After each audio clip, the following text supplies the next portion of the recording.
بزرگان محترم، نوجوانان مکرم، عزیز دوستو، اللہ رب ذوالجلال کی بہت ساری نعمتیں جو ہم روزانہ استعمال کرتے ہیں، اللہ تبارک و تعالیٰ کی ان نعمتوں میں ایک عظیم نعمت زندگی کی اور زندگی کے اوقات کی ہے۔ وقت بہت بڑی دولت ہے، جس کے پاس وقت ہے، فرصت ہے، فراغت ہے، وہ انسان بہت سے کام انجام دے سکتا ہے۔ مصروف آدمی کام نہیں کرتا، مطلب یہ ہے مصروف آدمی کو وقت کی قدر کا احساس ہوتا ہے اپنے کاموں کی وجہ سے کہ اس کے کام اس کے وقت میں مکمل نہیں ہوتے، اور ایک وہ بندہ ہے جس کے پاس کام نہیں ہے، فرصت ہی فرصت ہے، تو اپنے فرصت کے اوقات کو وہ ضائع کرتا ہے اور اس کی پوری زندگی اسی طرح سے ضائع ہو جاتی ہے کیونکہ وہ وقت میں کام کو پورا نہیں کرتا۔ اللہ تبارک و تعالیٰ نے وقت کی اہمیت کو سمجھانے کے لیے، اس کی قدر و قیمت کو بتانے کے لیے قسم کھائی ہے، حالانکہ اللہ کو قسم کھانے کی ضرورت نہیں ہے۔ باوجود اس کے اللہ رب ذوالجلال نے وقت کی قسم کھائی، کہیں صبح کے وقت کی قسم کھائی، والفجر، فجر کے وقت کی قسم، تو کبھی اللہ پاک نے سارے زمانے کی قسم کھائی، والعصر، زمانے کی قسم، تاکہ بندوں کو احساس ہو کہ یہ زمانہ، زندگی، یہ وقت، یہ فرصت کتنی قدر والی چیز ہے، قیمت والی چیز ہے۔ آپ اس بوڑھے سے، بزرگ سے پوچھیں کہ جوانی کے جو ایام تھے وہ کتنے قیمتی ہیں، اس میں وہ جتنا کام کر سکتے تھے وہ آج کام نہیں کر پاتے۔ وہ کہیں گے الا لیت الشباب یعود یوما، کاش کے جوانی ایک دن کے لیے لوٹ آ جاتی، فاخبرہ بما فعل المشیب، میں اس جوانی سے یہ بتاتا کہ بڑھاپے نے میرا کیا حال بنا دیا۔ کہاں گئی وہ طاقت، کہاں گئے وہ کام، وہ ہمت، وہ دلیری، وہ بہادری، کم وقت میں زیادہ کام کرنے کا جو ہنر میرے پاس تھا، بڑھاپے نے سب اس کو ضائع کر دیا۔ آج میں وہ کام نہیں کر پا رہا ہوں۔ الا لیت الشباب یعود یوما فاخبرہ بما فعل المشیب، بڑھاپے کی ساری کارستانیاں میں اس ایک دن کی لوٹانے والی جوانی کو بتاتا کہ اس نے میرا کیا حال بنا کے چھوڑ دیا۔ تو اس لیے فرصت، تندرستی اور صحت اللہ کی طرف سے عطا کردہ بہت بڑی نعمتیں ہیں۔ رسول اکرم صلی اللہ علیہ وسلم نے ارشاد فرمایا، نعمتان، دو عظیم نعمتیں، مغبون فیہما کثیر من الناس، بہت سے لوگ اس کے بارے میں دھوکے کا شکار ہیں، غفلت کا شکار ہیں۔ ہر نعمت اللہ کی دی ہوئی، یہ مال، یہ دولت، یہ پیسہ، یہ روپیہ، یہ گھر، یہ جائیداد و پراپرٹی، یہ سب اللہ کی نعمتیں ہیں۔ ساری نعمتیں اللہ کی عطا کردہ، آسمان بنایا، بغیر ستون کے کھڑا کیا، پروردگار کی عظیم نعمت، سورج کو بنا کر ہمارے لیے روشنی کا انتظام کیا، اللہ کی عظیم نعمت، چاند کو پیدا کر کے اس کی چاندنی کو بکھیر دیا، اللہ کی عظیم نعمت، ہوا چلا کر سانس لینے کا انتظام کیا، پروردگار کی بہت بڑی نعمت، دن بنایا تاکہ معاش کا ذریعہ اختیار کر سکے، کچھ آدمی محنت کر کے کما سکے، رات بنایا، دن بھر کا تھکا ہوا رات میں سو جائے، اس کی تھکن دور ہو جائے، یہ اللہ کی بڑی نعمت ہے۔ اس نے بولنا سکھایا، اللہ کی نعمت دیکھنے کے لیے آنکھ دی اور روشنی کا انتظام کیا، پروردگار کی نعمت بولنے کے لیے زبان دی، بولی سکھائی، اللہ کی نعمت ہے، چکھنے کے لیے زبان دی، مزے کا احساس دلایا، یہ اللہ کی نعمت ہے۔ اللہ نے کان دیے، قوت سماعت رکھی، پیر دیے، چلنے کی طاقت دی، ہاتھ دیے، پکڑنے اور کام کرنے کی صلاحیت دی، یہ سارا وجود اللہ کی نعمتوں سے بھرپور ہے۔ ہماری کل کائنات اللہ کی پیدا کردہ، اس کی مرہون منت، اسی کے احسان اور اسی کی طرف سے عطا کردہ بڑی نعمتیں ہیں۔ ان نعمتوں میں رسول اکرم صلی اللہ علیہ وسلم نے ارشاد فرمایا، دو ایسی عظیم نعمتیں جس کے بارے میں اکثر لوگ دھوکے کا شکار رہتے ہیں۔ آپ نے فرمایا اس میں سے پہلی نعمت صحت کی نعمت ہے، تندرستی کی نعمت ہے۔ جسے تندرستی ہے،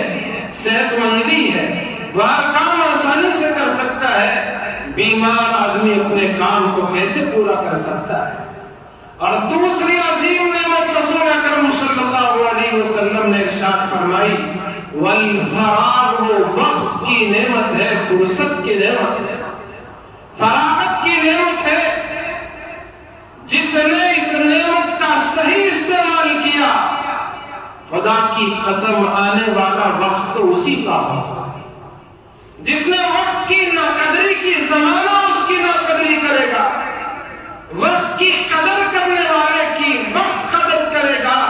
اور وقت کی ناقدری کرنے والے کے زمانہ ناقدری کرے گا۔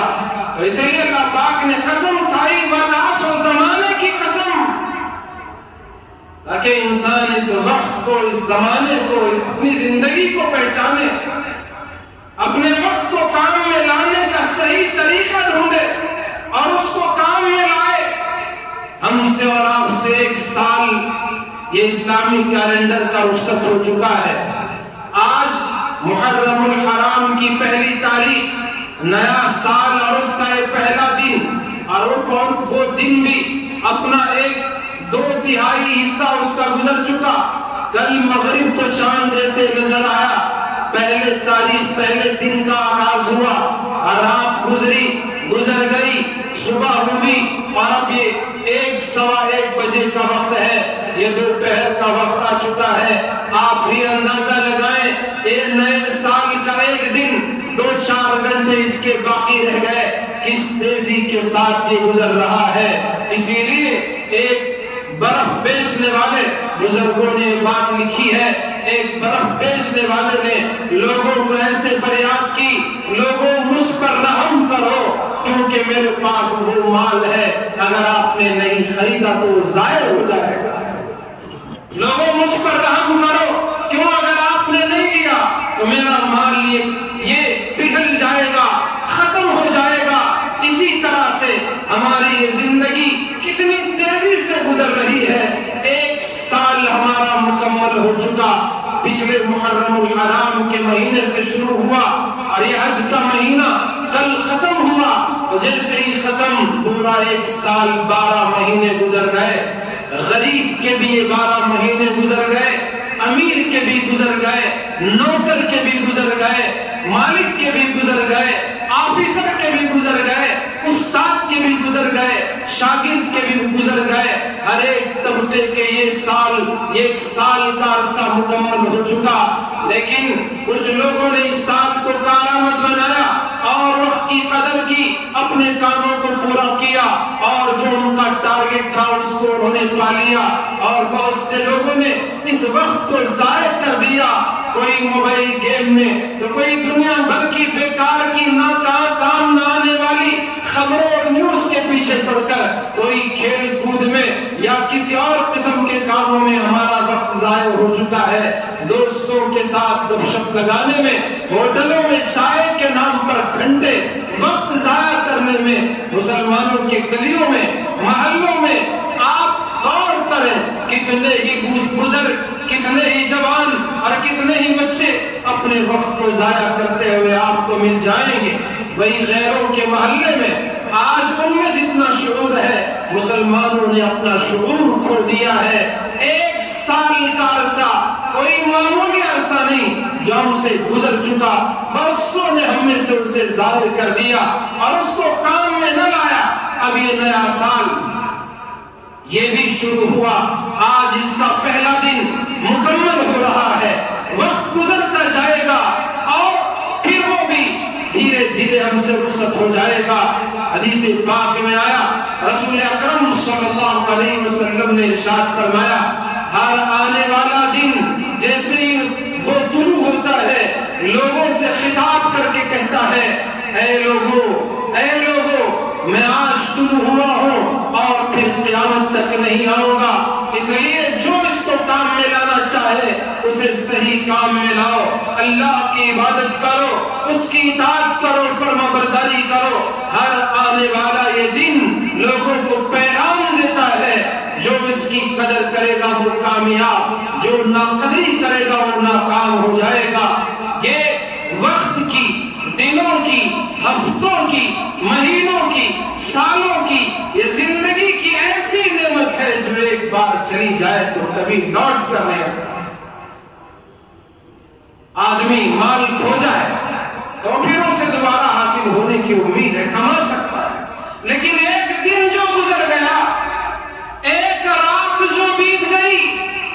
کبھی وہ زندگی میں واپس لوٹ کر نہیں آتے۔ تو اسی لیے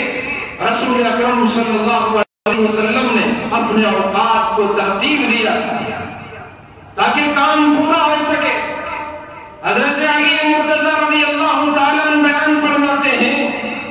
کہ اللہ کے نبی علیہ السلام گھر میں داخل ہوتے تو اپنے گھر کو 3 حصوں میں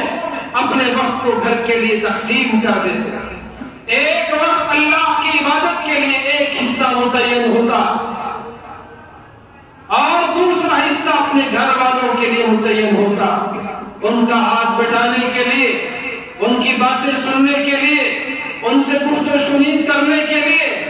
اور تیسرا حصہ اپنی ذات کے لیے ہوتا۔ 3 حصوں میں اپنے گھر کے اوقات کو تقسیم فرماتے اللہ کی عبادت کے لیے۔ آج اللہ کی عبادت کے لیے گاہے گاہے کبھی دل چاہے ہم اللہ کی عبادت کر لیتے ہیں، ہفتے میں 1 مرتبہ جمعہ کی نماز کے لیے بھاری قدموں کے ساتھ آخری وقت میں دروازے کے پاس آخری صفوں میں نماز پڑھ کے نکل جاتے ہیں، پھر سمجھتے ہیں کہ ہم سے بڑا مسلمان اس دنیا میں کوئی نہیں، ہم سچے مسلمان ہیں، پکے مومن ہیں۔ نمازوں میں ان کی غیر حاضری، ہماری عبادت کا یہ حال۔ رسول اکرم صلی اللہ علیہ وسلم اپنے مسجد کی عبادت تو انجام دیا ہی کرتے تھے، گھر میں بھی اللہ کی عبادت کے لیے اپنا ایک خاص وقت متعین فرمایا کرتے تھے۔ یہ محرم کا مہینہ عظیم الشان مہینہ،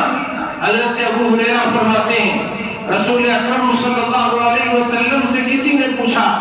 یا رسول اللہ، فرض نماز کے بعد کون سی نماز زیادہ افضل ہے؟ حضور نے ارشاد فرمایا، فرض نمازوں کے بعد رات کی نماز زیادہ افضل ہے، یعنی تہجد کی نماز فرض نمازوں کے بعد سب سے زیادہ افضل ہے۔ پوچھنے والے نے پوچھا، اے اللہ کے رسول، فرض روزوں کے بعد، رمضان کے روزے فرض ہیں، ان روزوں کے بعد کون سے روزے افضل ہیں؟ حضور علیہ السلام نے ارشاد فرمایا، محرم الحرام کے روزے افضل ہیں۔ ایک حدیث میں آیا، محرم کے مہینے کا ایک روزہ 30 دنوں کے روزوں کے برابر ہوتا ہے، اور عاشورہ محرم کا روزہ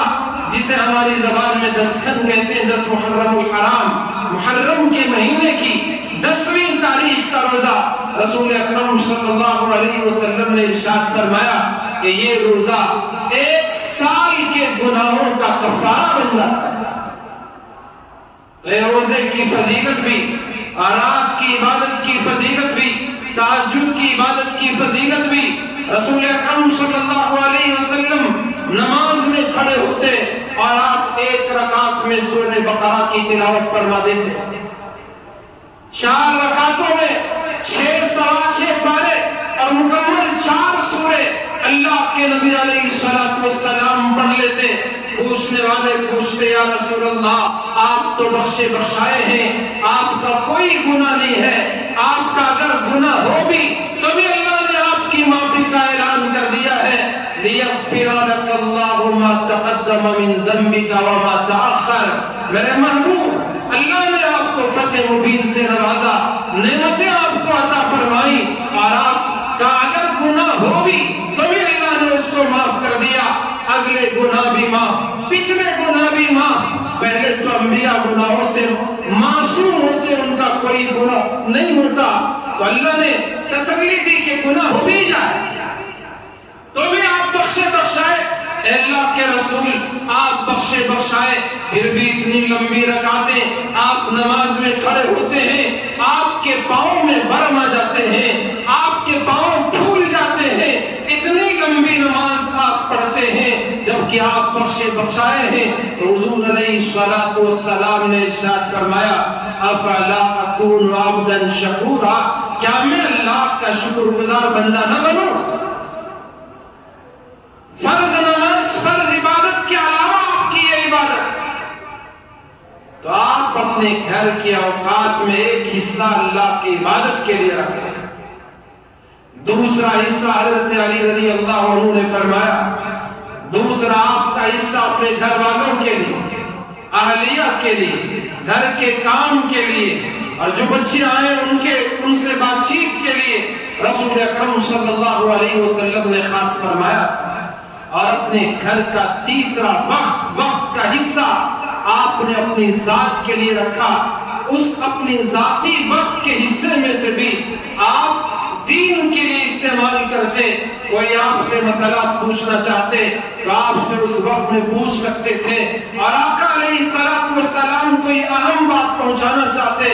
آپ اپنے قریبیوں کو بلاتے اور ان کے ذریعے سے جو اس وقت غائب رہتے، حاضر نہ رہتے، ان تک اپنا پیغام پہنچاتے۔ آپ علیہ الصلوۃ والسلام کی یہ زندگی اور آپ کی یہ سنت پیغام دیتی ہے مسلمانوں اور آپ کی امت کو کہ ہم میں سے بھی ہر ایک کو اپنے اوقات کی ترتیب دینا ہے اور اپنے اوقات کو مرتب کر کے زندگی گزارنا ہے۔ جو آدمی اپنے اوقات کا نظام بناتا ہے، ٹائم ٹیبل بناتا ہے، اس کے لیے بہت سے کام کرنا آسان ہوتا ہے۔ حضرت مولانا محمود حسن رحمت اللہ علیہ، حضرت مولانا اشرف علی تھانوی رحمت اللہ علیہ کے استاد تھے۔ ایک مرتبہ استاد شاگرد سے ملنے کے لیے آئے، شاگرد کے پاس جیسے وہ موجود تھے، ان کے دوپہر کا وقت آیا، شاگرد نے استاد سے اجازت چاہی، حضرت والا اب میرے تصنیف و تعلیف کا وقت ہے، کتابیں لکھنے کا یہ ٹائم میرا ہے،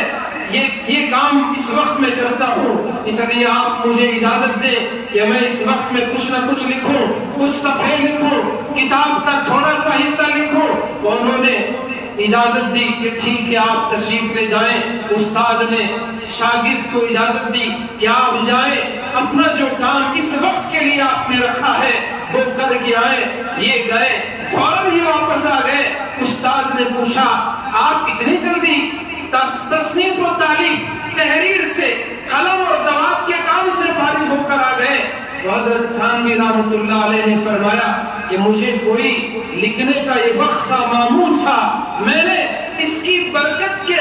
ضائع ہو جانے کے خوف سے کہا تھا کہ میں اس وقت میں جا کر کچھ نہ کچھ لکھوں، ورنہ لکھنے کا تو بہت ہے، لیکن جو پابندی ہے اس وقت کا جو یہ کام ہے وہ کام میں ضرور کروں، کچھ نہ کچھ کر دوں۔ اس لیے میں نے آپ سے اجازت مانگی اور گیا اور تھوڑا سا حصہ لکھا اور واپس آ گیا۔ یہ ہوتی ہے وقت کی ترتیب اور وقت کی قدر و قیمت کا اور اس کا صحیح استعمال۔ اگر کسی کی زندگی میں یہ آ جائے، اگر وہ تصنیف و تالیف کے میدان کا آدمی ہو تو وہ کامیاب مصنف بنے گا۔ حضرت تھانوی رحمت اللہ علیہ کی 1000 کے قریب کتابیں ہیں جو انہوں نے اپنی زندگی میں تحریر فرمایا۔ یہ کیسے ممکن ہوا؟ وقت کی قدر کرنے کی وجہ سے ممکن ہوا، وقت کے صحیح استعمال کی وجہ سے ممکن ہو سکا۔ آج ہم وقت ضائع بھی کریں اور چاہیں کہ ہم اچھے بن جائیں، اس کا صحیح استعمال نہ کریں، اور یہ چاہیں کہ وقت ہماری قدر کرے، زمانہ ہماری عزت کرے، لوگوں جو زمانے کی عزت کرے گا زمانہ اسی کی عزت کرے گا، جو وقت کی قدر کرے گا وقت اسی کی قدر کرے گا، جو زمانے کی نہ قدری کرے وقت کی نہ قدری کرے، وقت کیسے اس کی قدر کرے گا؟ نہ قدری ہی تو کرے گا۔ نیم کا بیج بوؤ گے فصل نیم کی ملے گی، اور انگور کی بیل ڈالو گے اس سے تو فصل اسی کی ملے گی۔ نیم کا بیج بو کر کوئی میٹھے پھل کی امید کرے تو نادانی ہے، بے وقوف ہے۔ تو ایک سال ہمارا گزر چکا، نئے سال میں ہم نے قدم رکھ دیا۔ محرم الحرام کا یہ مہینہ، میں نے پہلے بھی عرض کیا کہ مسلمانوں نے، صحابہ کرام نے جو اسلامی تقویم اور کیلنڈر کا ایجاد کیا، بہت سوچ سمجھ کر، تاکہ مسلمان اپنی قربانیوں کو نہ بھولے، مسلمانوں کے اندر قربانی دینے کا جذبہ رہے، ہمیشہ ہر وقت کے لیے یہ کام آنے والے، ہر مشکل کو پار کرنے والے، مشکل وقت میں بھی اللہ کی رسی کو تھام کر آگے بڑھنے کا حوصلہ پا سکیں۔ اس لیے ہجری تاریخ ہے، آپ عیسوی کیلنڈر ہے جو انگریزوں کا بنایا ہوا، ایک ہجری تاریخ ہے جو مسلمانوں کا بنایا ہوا۔ حضرت عمر رضی اللہ عنہ کے زمانے میں جب یہ اپنے پیغام اور احکامات گورنروں کو لکھتے تھے، اس میں کوئی مستقل تاریخ نہیں ہوتی تھی، تو حضرت ابو موسیٰ اشعری جو گورنر تھے ایک علاقے کے، انہوں نے عرض کیا امیر المومنین، ہمارے پاس آپ کے احکامات آتے ہیں، ہم کو پتہ نہیں چلتا کہ کون سا حکم پہلے آیا کون سا حکم بعد میں آیا، اس لیے آپ تاریخ طے کریں،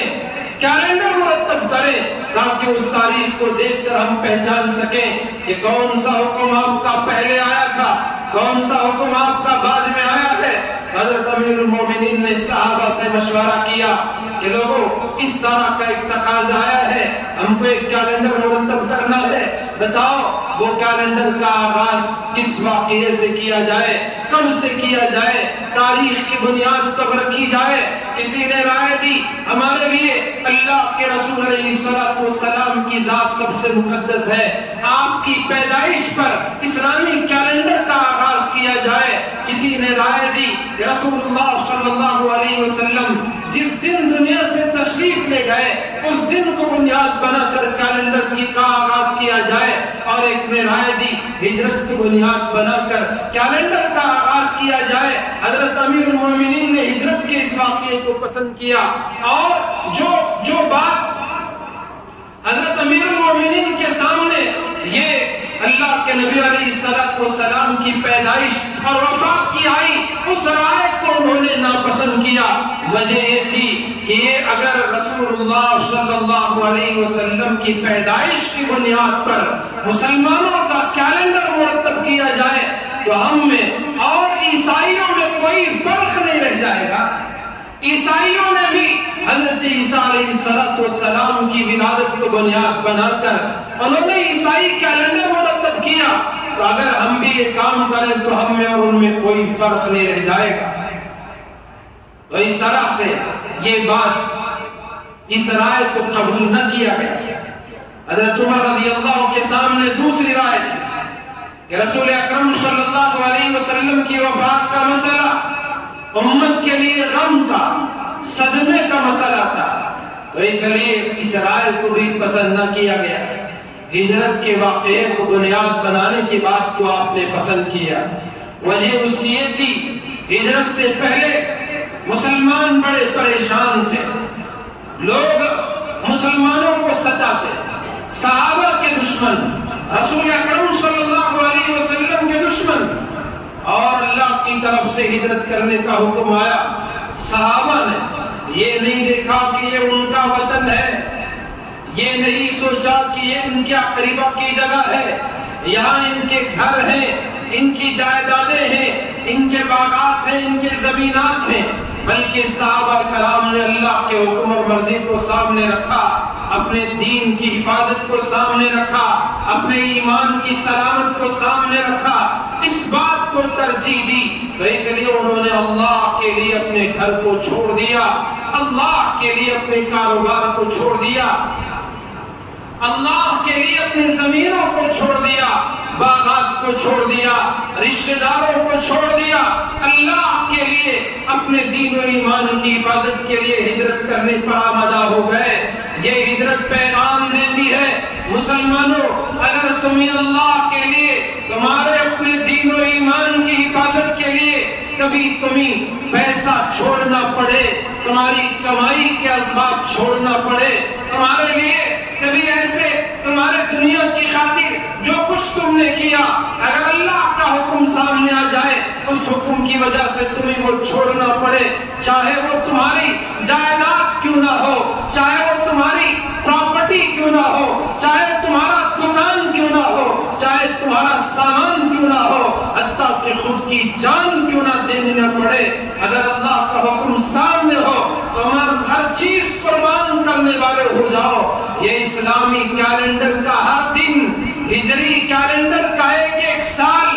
ایک ایک مہینہ، ایک ایک تاریخ مسلمانوں کو چیخ چیخ کر پکار کر کہہ رہی ہے، مسلمانوں تمہاری تاریخ تو ہجرت سے شروع ہوتی ہے، تمہاری تاریخ دنیا کو چھوڑ دینے سے شروع ہوتی ہے، تمہاری ہسٹری تو دنیا کو لات مارنے سے شروع ہوتی ہے، ہمارے دین و ایمان کی حفاظت کے لیے ہماری تاریخ تو غموں سے بھری پڑی، وہ حادثات سے بھری پڑی ہے، لیکن ان حادثوں میں ان غموں کے موقع پر تمہارے آباء و اجداد نے حوصلہ نہیں ہارا، ہمت نہیں ہاری، وہ آگے بڑھتے چلے گئے، پھر اللہ نے ان کی ہمت کی داد رکھی، لاج رکھی، وہ مکہ چھوڑ کر مدینہ کے آئے، اللہ نے ان کے مدینہ منورہ کو ان کے آبائی وطن سے زیادہ مقدس بنا دیا، اور پھر اسلام ایسا یہاں سے پھیلنا شروع ہوا، دنیا کے کونے کونے میں اسلام کی روشنی پہنچتی گئی، اسلام کی کرنوں سے پوری دنیا کی تاریکی چھٹ گئی، ہر جگہ نور ہی نور اور اسلام کی روشنی پھیل گئی، ظلم ختم، عدل و انصاف کا بول بالا ہوا، ڈاکہ زنی ختم اور حرام کے تمام کام ختم، ہر برائی سے اس دھرتی کو پاک کیا گیا، یہ اسلام کے پھیلنے کا ذریعہ بنا۔ تو یہ ہجرت ایسی چیز ہے جو اسلام کے پھیلنے کا ذریعہ بنی، تو یہی پیغام یہ اسلامی تقویم کا ہے۔ تو میں عرض کر رہا تھا ایک ہجری کیلنڈر کا ایک سال ہمارا، کل آخری اس کا دن اور آج اس کی نئی پہلی تاریخ ہے، یہ وقت بھی دھیرے دھیرے ہم سے رخصت ہو جائے گا، یہ وقت گزر جائے گا، لمحے لمحے، منٹوں میں، منٹ گھنٹوں میں، گھنٹے دنوں، دنوں ہفتوں میں، اور ہفتے مہینوں میں تبدیل ہو جائیں گے اور گزر جائیں گے۔ اس لیے اپنے اوقات کو مرتب کرو، ان کی حفاظت کرنے کی فکر کرو، ان کو صحیح استعمال میں لانے کی فکر کرو۔ میں نے ابھی عرض کیا رسول اللہ نے اپنے گھر کا وقت متعین کیا، ایک حصہ اللہ کی عبادت کے لیے، ایک حصہ گھر والوں کے لیے، ایک حصہ اپنی ذات کے لیے آپ نے متعین کیا، اور اپنا ذاتی جو حصہ وقت کا تھا اس میں آپ اس وقت میں بھی آپ دین کے کاموں میں، مسائل بیان کرنے میں، اللہ کے احکامات لوگوں کو پہنچانے میں آپ نے اپنے ذاتی حصے میں سے اس کا بھی آپ نے استعمال کیا۔ تو یہ پیغام ہے امت کو کہ اپنے اوقات کا صحیح استعمال کرو، ترتیب بنا۔ اگر ہم نے اوقات کی ترتیب بنا لیکن ہمارے اندر ارادے کی مضبوطی نہیں، کام کرنے کی وہ استقامت کا جذبہ نہیں، بھلے لاکھ ٹائم ٹیبل بنائے، گھر کی دیوار پر لٹکائے، مین گیٹ پر لگائے، بیڈ روم میں لگائے، لیکن استقامت اندر نہیں، قوت ارادی نہیں، ویل پاور ہمارے اندر نہیں، تو پھر ہم وہ کام نہیں کر سکتے۔ ایک دن کریں گے، 2 دن کریں گے، 3 دن کریں گے، اور اس کے بعد اس کو پھر مہینوں کے لیے چھوڑ دیں گے۔ انسان کے اندر قوت ارادی کا ہونا بھی بہت ضروری ہے، جس کے اندر قوت ارادی ہے، کام کرنے کا حوصلہ ہے، استقامت ہے، وہی طالب علم اعلیٰ نمبرات میں کامیاب ہوتا ہے، وہی استاد بہترین استاد بنتا ہے، وہی معلم بہترین معلم بنتا ہے، وہی تاجر بہترین تاجر بنتا ہے، جس کے پاس قوت ارادی ہے اور مضبوط قوت ہے، ارادہ کیا تو اس کو پورا کرنے کا، تو وہی آدمی کامیاب ہوتا ہے۔ قوت ارادی رکھنے والے کتنے ہی لوگ دنیا میں گزرے ہیں، ان کا جذبہ آج بھی دل چاہتا ہے کہ ان کے اس جذبے کو سلام کریں۔ غزوہ احد کا موقع تھا، اللہ کے نبی علیہ السلام کے منادی نے لوگوں میں اعلان کروا دیا، اے لوگوں دشمن مقابلے کے لیے اتر چکا ہے، آج ہم سب کو دشمن کا مقابلہ کرنا ہے۔ صحابہ کرام، کیا بچے، کیا جوان، کیا بزرگ، سب ایک ایک کر کے اپنا نام پیش کر رہے تھے کہ ہم دشمن کا مقابلہ کریں گے۔ ایک معذور صحابی جو معذور تھے، مجبور تھے، اللہ کے نبی کی خدمت میں حاضر ہوئے، عرض کیا یا رسول اللہ غزوے کا موقع ہے، آپ خود اس غزوے میں شریک ہو رہے ہیں، تو آپ مجھے بھی اجازت دیں تاکہ میں بھی لڑ سکوں، دشمن کا مقابلہ کر سکوں۔ اللہ کے نبی علیہ السلام باوجود ضرورت کے آپ نے فرمایا کہ تم تو معذور ہو، تمہارے 4 بیٹے ہیں، چاروں کے چاروں اس غزوے میں شریک ہو رہے ہیں، جنگ میں شریک ہو رہے ہیں، تم تو معذور ہیں، تمہارے لیے کوئی ایسی فرضیت اور ذمہ داری نہیں کہ آپ بھی شریک ہونا ضروری اور لازم ہو، آپ کے لیے رخصت ہے، آپ جائیں اطمینان سے اپنے گھر میں رہیں۔ 4 بیٹے جس کے جنگ میں جا رہے ہو، بھلے وہ باپ معذور بھی نہ ہو، صحت مند ہی کیوں نہ ہو، تو پھر بھی وہ کہہ سکتا ہے کہ چاروں کے چاروں جانے، گھر میں تو میں رہ سکتا ہوں، لیکن اس کے باوجود وہ معذور ہونے کے باوجود رسول اکرم صلی اللہ علیہ وسلم سے اجازت مانگتے ہیں، اے اللہ کے رسول آپ مجھے اجازت دیں کہ میں بھی اس غزوے میں شریک ہونا چاہتا ہوں۔ آج کوئی معذوری نہیں، صحت مندی، تندرستی، توانائی، طاقت و قوت کے باوجود اللہ کے گھر میں حاضری کی توفیق اور سعادت ہمیں نہیں نصیب ہوتی۔ یہ وہ صحابہ معذوری، مجبوری، کسوہ کرسی، ٹوٹے ہوئے ہتھیار و تلوار، جن کے پاس خود کے دفاع کے لیے ڈھال نہیں، زرہے نہیں، سوار ہونے کے لیے گھوڑے اونٹ نہیں، مقابلہ کرنے کے لیے ڈھنگ کی تلواریں نہیں، خنجر نہیں، نیزے نہیں، تیر اور کمان نہیں، لیکن جذبہ ہے کہ خود بھی یہ ساری چیزوں تو دور کی بات، جسم کی اعضاء بھی پورے سلامت نہیں، باوجود اس کے اللہ کے راستے میں شہادت کا جام پینے کا شوق لے کر وہ اللہ کے رسول کی بارگاہ میں حاضر ہو کر اجازت مانگتے ہیں، سرکار ہمیں بھی اجازت دے دے، ہم بھی جنگ میں شریک ہونا چاہتے ہیں۔ ان کے اس جذبے کو سلام، انہوں نے اللہ کے رسول سے اجازت مانگی، رسول اللہ نے فرمایا نہیں آپ گھر میں رہیں، 4 بیٹے آپ کے شریک ہو رہے ہیں، آپ اطمینان سے گھر میں رہیں۔ انہوں نے اصرار کیا اللہ کے رسول آپ شریک ہو رہے ہیں، میں گھر میں کیسے رہ سکتا ہوں، مجھے بھی اجازت دے۔ اصرار کیا، سرکار دو عالم صلی اللہ علیہ وسلم نے انہیں اجازت مرحمت فرمائی، آپ گھر آئے اور اللہ سے دعا کی اور رخصت ہوئے۔ غزوہ احد میں، میدان احد میں میدان کارزار گرم تھا، دشمنوں کا مقابلہ کیا، کئی ایک کو جہنم رسید کیا، لڑتے لڑتے بالآخر وہ گھڑی آ گئی جس میں ان کی آخری زندگی کی آخری سانسیں تھی، شہید ہوئے۔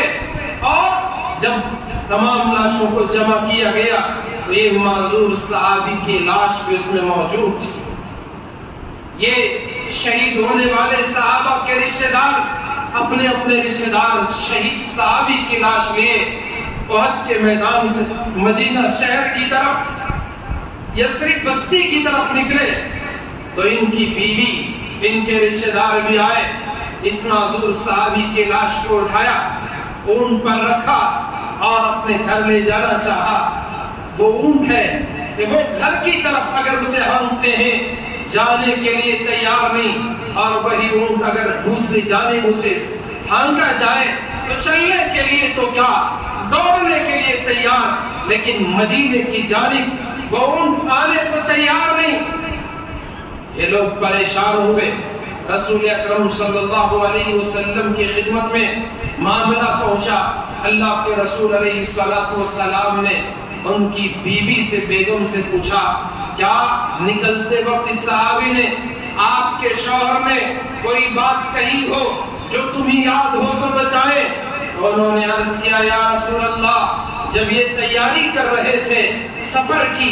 اور جنگ کی، میں نے ان سے مزاح کے طور پر کہا تھا کہ آپ تو میدان جنگ سے واپس آ جائیں گے، معذوری کا تو پہلے سے بہانہ ہے، میاں بیوی میں مزاح تو چلتا ہی ہے۔ میں نے مزاح کے طور پر ان سے یہ بات کہہ دی تو انہوں نے اللہ کے حضور دعا کی، اللہم لا تعدنی الی اہلی، اے اللہ مجھے تو میرے گھر والوں کی طرف نہ لوٹا، واپس نہ کر۔ اللہ کے حبیب علیہ السلام نے جیسے ہی یہ سنا، آپ نے فرمایا ان کی دعا قبول ہو چکی ہے، اب یہ زندے تو زندے، ان کی لاش پہ گھر واپس نہیں جائے گی،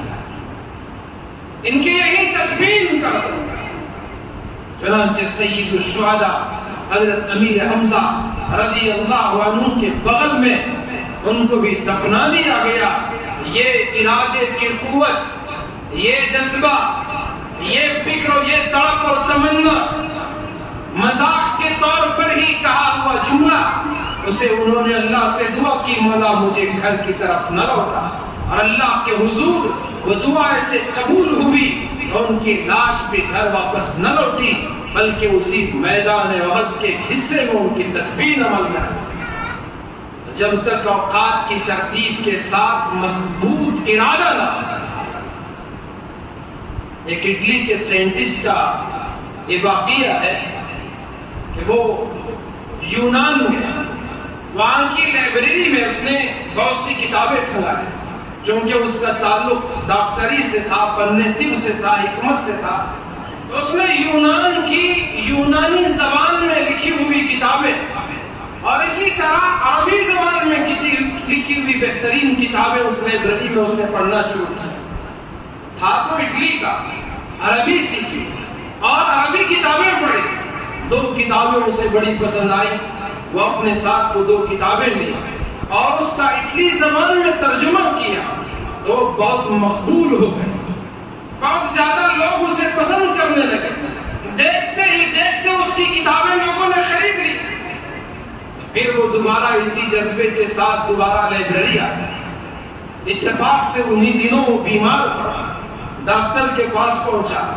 ڈاکٹر نے اس کا معائنہ کیا، جانچ کے بعد پتا چلا کہ اس سائنٹسٹ کو، اس اٹلی ملک کے رہنے والے اس باشندے کو کینسر ہو چکا ہے۔ ڈاکٹر نے اسے بتایا کہ آپ تو کینسر کے مریض ہیں، زیادہ سے زیادہ آپ 2 سال جی سکتے ہیں۔ یہ بندہ پریشان نہ ہوا، بلکہ اس نے سوچا میرے پاس تو بہت کم وقت رہ گیا، 2 سال تو دیکھتے دیکھتے گزر جائیں گے، اس لیے مجھے کچھ کام کرنا۔ دوبارہ وہ لائبریری آیا، لائبریری پہنچ کر اس نے کتابیں پڑھنا شروع کی، ان کتابوں میں 100 کتابوں کا اس نے 80 کتابوں کا اس نے انتخاب کیا، وہ کتابیں لیا اور اپنے ملک آیا، کچھ لوگوں کو جمع کیا جو عربی جانتے تھے اور اٹلی کی زبان بھی جانتے تھے، ان سے کہا کہ میں 80 کتابوں کا ترجمہ کرنا چاہتا ہوں، جہاں مشکل عبارت ہوگی، مشکل الفاظ ہوں گے، میں اس کا ترجمہ کروں گا، ٹرانسلیشن کروں گا۔ جو روٹین عبارت ہے، عام عبارت ہے، کھانا کھایا، پانی پیا، یہ منگایا، یہ لایا، یہ تو عام عبارتیں ہیں، تو اس کا ترجمہ آپ کرو جو مشکل الفاظ ہے، اس میں آپ کی مدد کروں گا، میں اس سے لکھوں گا۔ تو اس نے اپنی زندگی کے اس مختصر سے عرصے میں صحت کے بھی نہیں بلکہ بیماری، کوئی عام بیماری نہیں بلکہ کینسر، سرطان جیسا موذی مرض، مہلک بیماری، ایسی بیماری میں اس نے 80 کتابوں کا عربی زبان سے اٹلی کی زبان میں ترجمہ کیا۔ آج جو گینس ورلڈ ریکارڈ کی بک ہے، اس میں اس سائنٹسٹ کا نام موجود ہے کہ سب سے بڑا ٹرانسلیٹر کے نام سے اس کا نام موجود ہے۔ وہ تھا غیر مسلم لیکن کام کرنے کا اس کا ارادہ تھا، بیماری نے اس کے اس ارادے کو ذرا برابر حرکت نہ کیا، رکاوٹ نہ ڈالی، میں اور آپ تو مسلمان ہیں، ہمارے پاس تو قرآن جیسی عظیم کتاب ہے، رسول اکرم صلی اللہ علیہ وسلم کے بہترین فرامین ہیں، لیکن سب سے زیادہ فراموش کرنے والی اگر کوئی قوم ہے تو میری آپ کی قوم ہے، میں اور آپ ہی ہیں جو وقت کو ضائع کرتے ہیں، اپنی زندگی کو پانی کی طرح بہا کر لٹا کر ختم کر دیتے ہیں۔ کاش مسلمان اس وقت کی قدر و قیمت کو پہچان لیتا جس کی قسم اللہ نے قرآن مجید میں کھائی ہے، جس کی عظیم ہونے کے بارے میں رسول اللہ صلی اللہ علیہ وسلم نے کئی احادیث میں اس کے بارے میں ارشاد فرمایا ہے۔ مسلمانوں، اس وقت کی نعمت کی قدر و قیمت کو پہچانو۔ میرے رب کی قسم، آپ پیسہ دے کر کپڑے خرید سکتے ہیں، آپ پیسہ دے کر بیڈ خرید سکتے ہیں، آپ گھر بنا سکتے ہیں، دکان لگا سکتے ہیں، بہترین مرسیڈیز بینز کی آپ کاریں خرید سکتے ہیں، سب کچھ خرید سکتے ہیں، لیکن پیسہ دے کر کوئی وقت خرید نہیں سکتا۔ اس لیے یہ مال سے بھی زیادہ قیمتی ہے، یہ بہت ہی انمول ہے، اس کی کوئی قیمت نہیں ہے۔ مسلمانوں، وقت کی قدر کو پہچانو۔ یہ گزرا ہوا ایک سال، اس کا محاسبہ کرو، اپنے آپ میں غور کرو کہ اس سال میں ہم نے کیا پایا اور کیا کھو دیا۔ ایک معمولی گاڑی ڈھکیلنے والا، چھوٹا کاروبار کرنے والا شام میں حساب کرتا ہے کتنے پیسے کمائے اور کتنا نفع ہوا، اصل آئی یا وہ بھی ختم ہو گئی، کہ ہم اس سے بھی زیادہ دیر گزرے ہیں کہ ہم ایک سال کا حساب نہیں کریں گے، ایک سال کا جائزہ نہیں لیں گے۔ میں اس گاڑی ڈھکیلنے والے کو کمتر نہیں سمجھ رہا، اس کی محنت ہے، حلال کمائی ہے اور محنت سے وہ کما رہا ہے، وہ ایک کروڑ پتیوں سے زیادہ بہتر اور افضل ہے جن کے پاس حرام کی آمدنی ہے۔ لیکن میں عرض کرنا یہ چاہتا ہوں، چھوٹے سے چھوٹا کاروباری وہ اپنے کمائی کا حساب لے تو یہ بہترین زندگی سے نوازنے والا ہمارا خدا اور عطا کردہ اس کی یہ زندگی اور یہ پورا سال ہمارا رخصت ہو گیا، لیکن ہمیں اس کی فکر نہیں کہ ہم اس کا محاسبہ تھوڑی دیر کے لیے بیٹھ جائیں، سوچیں کہ اس سال میں نے کیا حاصل کیا اور کیا کچھ کھو دیا، کیا مجھے ملا اور کیا میں نے ضائع کر دیا۔ میری نمازیں درست ہوئی، قرآن پاک کی تلاوت کا معمول رہا، سچ بولنے کا جو میں نے ارادہ کیا کتنا عمل کیا، میری امانت داری کو کہاں نقصان پہنچا، میں نے اس پورے سال میں دنیا کتنا کمایا اور آخرت کتنی کمائی، دونوں کا حساب لیں اور دونوں میں آگے بڑھنے کا فیصلہ کریں۔ وہ آدمی کامیاب ہوتا ہے جو اپنے ٹھوکروں سے وہ عبرت اور سبق حاصل کرتا ہے، لوگوں کے تجربات کو سامنے رکھ کر بھی وہ سبق حاصل کرتا ہے، پھر وہ اپنی زندگی میں آگے بڑھتا ہے، آگے بڑھنے کا موقع ہے۔ مسلمانوں، دنیاوی ترقی میں بھی ہم آگے بڑھ سکتے ہیں اور دین اور آخرت کے بارے میں بھی کبھی ہم غافل نہیں ہو سکتے۔ جو آدمی غافل ہے، سست ہے، کاہل ہے، وہ کبھی کامیاب نہیں ہو سکتا۔ ہمارا مزاج یہ ہے، آج کوئی کام آئے سوچتے ہیں کہ کل کر لوں گا، آج کے کام کو کل پر ڈال لوں گا، کیا کل کوئی اور کام نہیں رہے گا کہ آج کا کام کل کرے۔ حضرت امیر المومنین عمر بن عبد العزیز رحمت اللہ علیہ سے ان کے کاموں کی کثرت کی وجہ سے کسی نے ان سے کہا کہ حضرت یہ کام آپ کل کر لیں، آپ تو بہت تھک چکے، کل یہ کام کریں۔ حضرت نے فرمایا کہ میرا دن میں جتنے کام ہیں ایک دن کے کام میں ایک دن میں مکمل کر نہیں پا رہا ہوں، اگر آج کا کام کل پر ڈال لوں گا تو پھر کل یہ کام کل کے کاموں کے ساتھ کیسے پورا کر سکتا ہوں، پورا تو نہیں ہو سکتا۔ اس لیے آج کا کام آج ہی کروں گا، کل نہیں کروں گا، تبھی تو وقت کی قدر و قیمت ہے۔ ہمارے پڑھنے والے اسٹوڈنٹس اسکول کو جا رہے ہیں، کالج کو روزانہ جا مدارس میں پڑھتے ہیں، لیکن ان کے اکثر اوقات ضائع ہوتے ہیں ایک سال میں آسانی کے ساتھ بہت ساری کتابیں پڑھ سکتے ہیں، لیکن اسٹوڈنٹ اور ان کے پیرنٹس اور ٹیچر یہ سمجھتے ہیں کہ جتنی ان کی سلیبس کی کتابیں ہیں بس وہ پڑھ لے لکھ لے، اس سے زیادہ وہ پڑھے نہ پڑھے کچھ نہیں۔ حالانکہ اتنا وقت رہتا ہے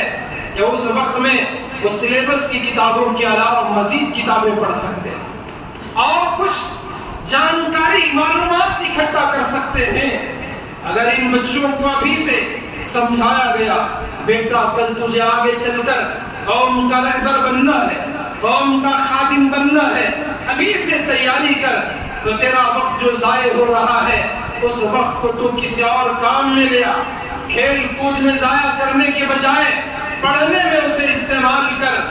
دیوبند کے استاد حضرت مولانا محمود الحسن دیوبندی رحمت اللہ علیہ کے پاس ایک طالب علم آیا، اس نے پوچھا حضرت میں کھیلنا چاہتا ہوں، مجھے اجازت دیں۔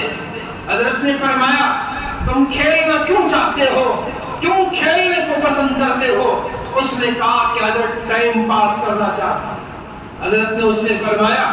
وقت پاس کرنا چاہتے ہو، ٹائم پاس کرنا چاہتے ہو، آؤ میں تمہیں ٹائم پاس کرنے کے لیے کام دیتا ہوں، میرے پاس جب بھی وقت ملے آ جاؤ، میں تمہیں ایک کتاب دیتا ہوں، یہاں سے یہاں تک پڑھ کر یاد کر کے سناؤ، تمہارا ٹائم بھی پاس ہو جائے گا، علم بھی حاصل ہو جائے گا۔ کیا ہمارے پاس اتنا وقت ہے کہ ہم اس کو پاس کرنے میں گزارے، ضائع کر دیں اور اس کی کوئی قدر و قیمت نہیں؟ اس لیے میرے بھائیوں آج زیادہ ضرورت ہے ہمیں اپنے وقت کو صحیح استعمال کرنے کا۔ اللہ مجھے بھی آپ کو بھی تمام کو سمجھنے کی توفیق عطا فرمائے، مضبوط قوت ارادی نصیب فرمائے، استقامت کے ساتھ اپنے اوقات کو صحیح کام میں لا کر اپنے اپنے مستقبل کو روشن کرنے کی توفیق عطا فرمائے۔ آمین ثم آمین، وآخر دعوانا الحمدللہ رب العالمین۔ حاضرین